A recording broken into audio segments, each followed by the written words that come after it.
En esta ocasión estamos presentando un libro nuevo de nuestro catálogo, un libro bastante original y curioso porque no tenemos nada ni remotamente parecido en el catálogo y eso, bueno, nos da mucho gusto que siempre haya novedades bien distintas para incorporar. El libro en cuestión, bueno, imagino que todos lo conocen, se llama Terra Incognitae, modos de pensar y mapear geografías desconocidas. Un tema que desde el momento en que llegó a nosotros la propuesta de incluirlo en el catálogo nos resultó bien interesante, ya digamos por las cuestiones que dije, por ser algo completamente novedoso, pero también porque, bueno, a mí en particular lo que me atrajo del libro es que, digamos, su objeto de algún modo es lo desconocido, lo que no se sabe, ¿no? Lo que está en blanco, lo que es justamente algo incógnito. Entonces, bueno, eso ya le da un perfil y una particularidad bastante atractivos. Lo hemos incorporado en una colección que también intenta recorrer todas las variedades del conocimiento que se puedan, ¿no? Hay muchos libros de ciencias naturales y de ciencias duras en esa colección, pero bueno, hemos intentado también que se nutra con saberes de otras disciplinas, de otras áreas. Así que, bueno, es bienvenido en todo sentido el libro, porque aporta novedad, porque enriquece el catálogo, porque aumenta la variedad de una colección y, bueno, la variedad es algo que a nosotros particularmente nos interesa, ¿no? Y que tiene mucho que ver con el espíritu de nuestra universidad. Así que, bueno, un gusto poder presentar este libro hoy. Voy a tratar de no leer así puntualmente, pero sí de ir siguiendo un poco el orden de lo que anoté, para no olvidarme de nada que considero importante. Bueno, por lo general los autores, cuando estamos escribiendo con el ánimo de publicar un libro, ponemos especial atención en el título.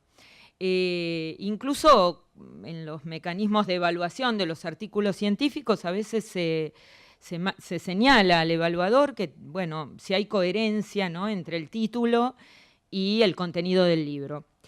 Así que el título de este libro, sin duda, al contener la palabra incógnita, apela de una manera especial, ¿no? Ya acá lo marcaban, apela a una fascinación. Porque esta palabra incógnita, que nos lleva a considerar otras palabras, misterio, pregunta, desconocido, vislumbrado, imaginado, inestable, verosímil, hipotetizado.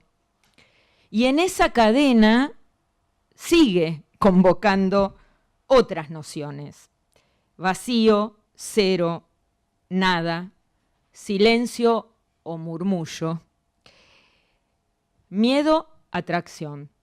Todas estas palabras hilvanan el texto y ya lo hacen, repito, particularmente atrayente.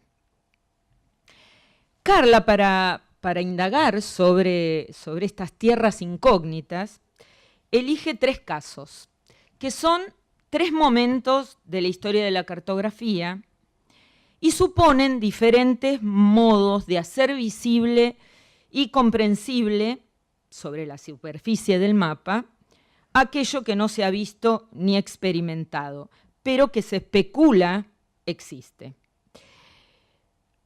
Aquello que no se ha explorado lo suficiente y que está allí disponible para el dominio civilizatorio, y aquello que es imposible ver, pero que es necesario someter o reducir a una representación o presentación. Todo esto sería objeto de debate, si son representaciones, presentaciones, registros, lo dejamos para otro momento. Pero hay que reducir a una representación racional y objetiva. Así, entonces, el recorrido nos lleva, en primer lugar, a la quinta pars, el continente deseado, y a las maneras en que viajeros, cartógrafos y cosmógrafos, desde principios del siglo XVI, la hicieron imagen en los mapas. Gracias a las páginas de esta parte inicial, comprendemos los sentidos sucesivos o paralelos de su presencia, que las expediciones de James Cook a fines del siglo XVIII contribuyeron a evaporar, ¿no? A evaporar esa presencia en los mapas. En efecto, a veces insinuado, casi fantasmático, a veces muy definido, pero siempre ubicuo, y en ese sentido pensaba como una suerte de pieza comodín de un rompecabezas cartográfico.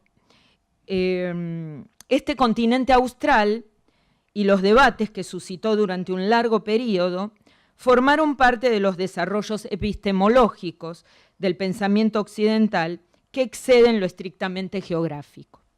Y esto me lleva a señalar un rasgo de todo el texto, sobre el cual voy a volver más adelante, y es que sin perder nunca de vista la especificidad de sus objetos y el eje del análisis, Carla dialoga permanentemente con los campos de la literatura, las ciencias naturales, la historia del arte, los estudios visuales y también con el cine y la música. De este modo, no solo aprovecha los aportes que se han hecho desde estas disciplinas, sino que les propone problemas no suficientemente transitados o enfoques novedosos para ellas. Perdonen, vamos a repetir algunas cosas porque es el mismo libro y eso ocurre. Pero la verdad es que no solo me resultó interesante porque hace una historia de la aparición en los mapas de estas tierras que finalmente o se mostraron como inexistentes o fueron imágenes de lo poco explorado o de aquellas inclusive de lo nunca visto, sino porque Carla constantemente nos está remitiendo a posibles historias de algunas otras negatividades, ¿no? De la nada, del vacío, del cero, de lo incoloro. Y eso aparece a lo largo de todo el libro. Cada vez que Carla abre la puerta a un conocimiento nuevo sobre la historia de la cartografía y de estas imágenes de lo desconocido en la cartografía, en realidad nos deja entrever todas estas posibilidades a lo largo de todo el texto. Y una de las primeras cosas que me sorprendió leyéndolo es que en verdad algunas de estas historiografías de las cartografías las habíamos transitado bastante. Creo que el caso tal vez de la conquista del desierto no es la más divulgada y que sin embargo pocas veces nos percatamos de que si bien la historia de los saberes cartográficos se había dedicado con fruición a estos momentos en que o bien las tierras que no existían se comprobaban como no existentes, o bien los momentos en que se llenaban con topónimos o mapas más certeros, aquellas geografías que antes eran desconocidas, poco se había investigado sobre el origen de estos blancos, ¿no? Sobre el origen y la construcción. Y Carla remarca muy bien la idea de que había que hacerle un lugar en los mapas a estas imágenes, a estos trazos discontinuos, a todos estos topónimos que remitían a los signos de preguntas o a los trazos hipotéticos, ¿no? Esa historia era la que nos había escrito y a mí de entrada eso fue lo que me pareció más fascinante, ¿no? Esta historia por contarse. Ahora, una de las primeras cuestiones que también me pareció como muy interesante era esto que Carla retoma de una filosofía. ¿Puedo bajar? Permiso, ¿eh? Carla retoma de cierta filosofía de la representación que ha mostrado cómo lo contrario a lo posible no es lo imposible, para mostrar cómo lo contrario a lo conocido no es lo desconocido, ¿no? Entonces ahí se abren una cantidad de matices cuando Carla propone que lo desconocido es en realidad una fisura de lo conocido, ¿no? Entender cómo, así como los mapas no muestran simplemente geografías empíricas, sino conceptos geográficos, también ayudan a pensar no solo en las geografías empíricas, sino en geografías no conocidas, sean ellas existentes o inexistentes.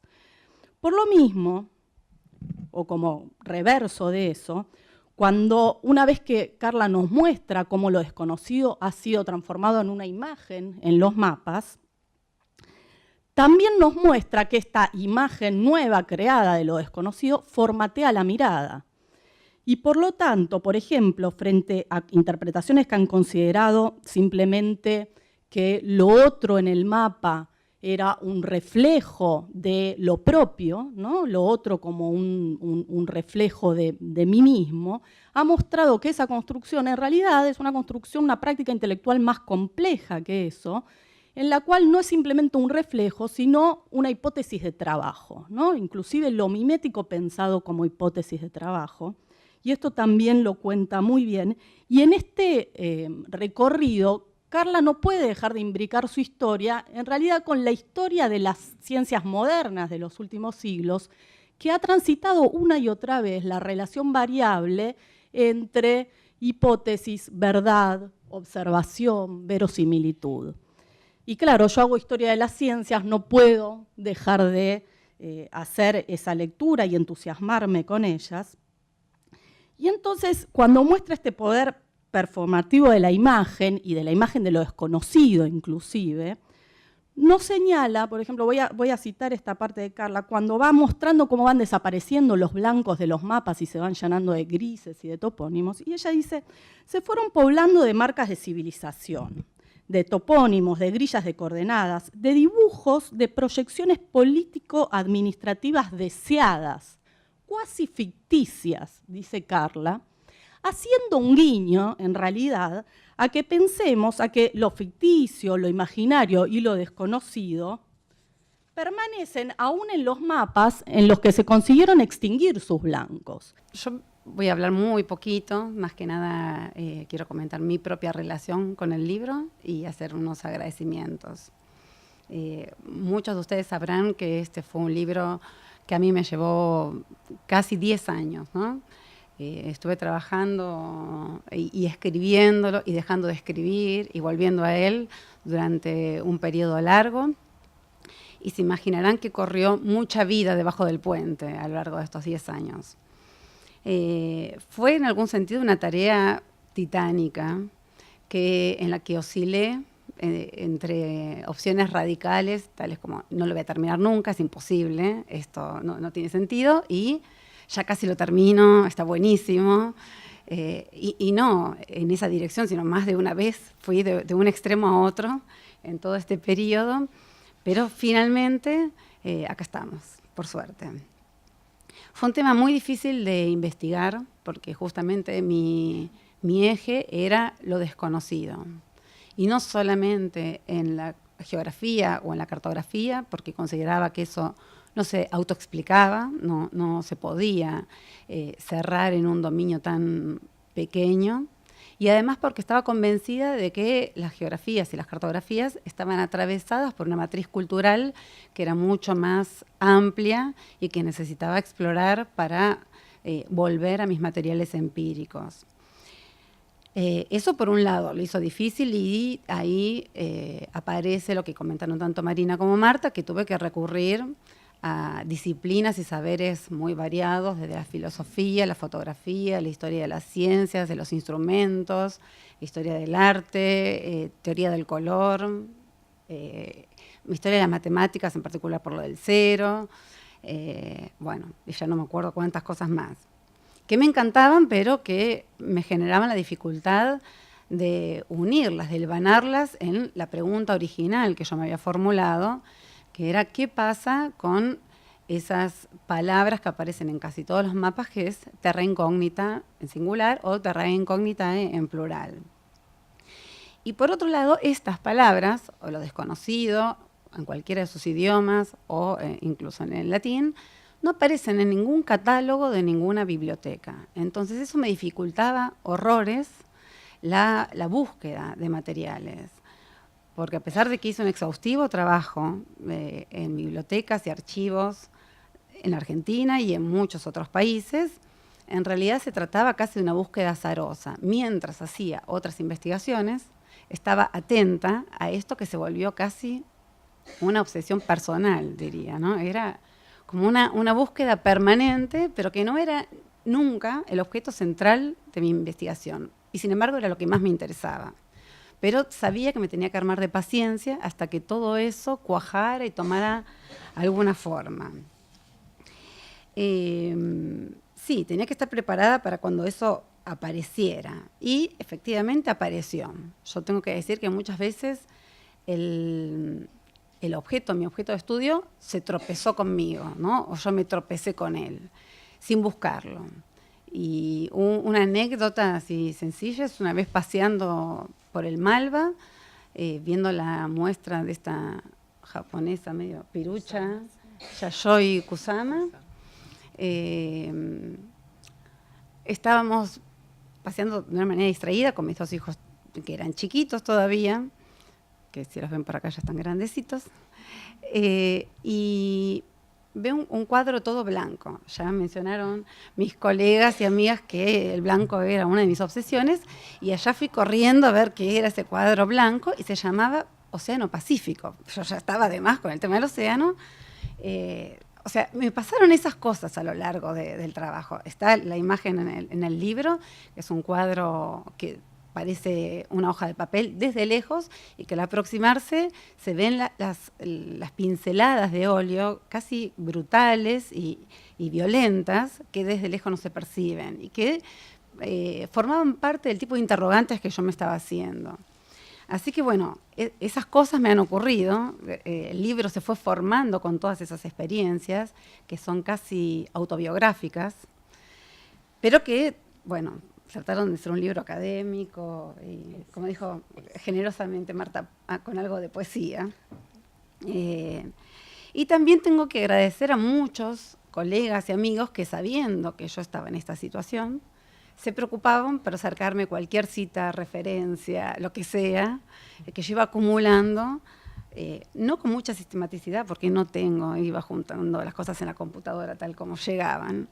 Entre ellos tengo que agradecer mucho a Chet Van Duzer, que es un colega y amigo entrañable norteamericano, que fue no solo el que me acercó más cosas y me ayudó con las traducciones del latín, de las fuentes que él mismo me acercaba, sino porque además fue la persona que más me alentó a que cada vez que yo aflojaba me dijera que tenía que seguir, que tenía que seguir, que tenía que seguir, y cuando lo terminé, que lo tenía que hacer libro, que lo tenía que hacer libro, o sea que si no fuera por su infinita paciencia, yo estaría todavía ahí esperando que alguien me venga a buscar.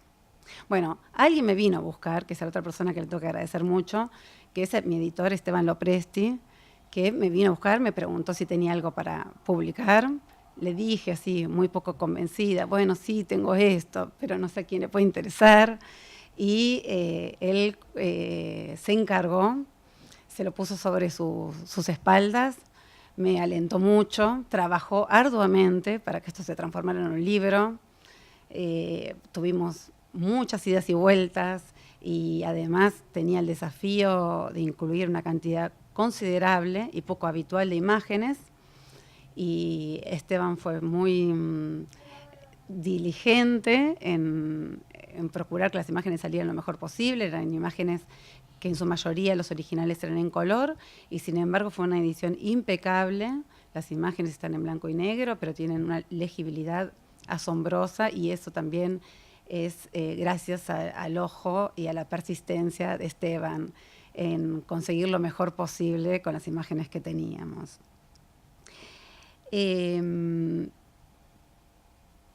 Entonces, bueno, sí, lo más importante para mí de este momento es poder ponerle el moño, la frutilla del postre a un proceso que fue muy, muy largo, un proceso tanto intelectual como personal, y que quiero agradecer a un montón de personas, pero no solo aquellas que tuvieron que ver con el libro, que fueron muchas, sino aquellas que, como dije antes, como el libro fue parte de mi vida durante un periodo muy largo, también aquellas personas que me acompañaron en la vida, no solo a los que participaron directamente con el libro, a los que vieron conmigo las películas que cito o la literatura que compartí, sino a esas personas que en estos 10 años tuvieron mucho que ver con mi desarrollo intelectual, con mis inquietudes, con mis idas y vueltas, idas y venidas y aeropuertos y demás.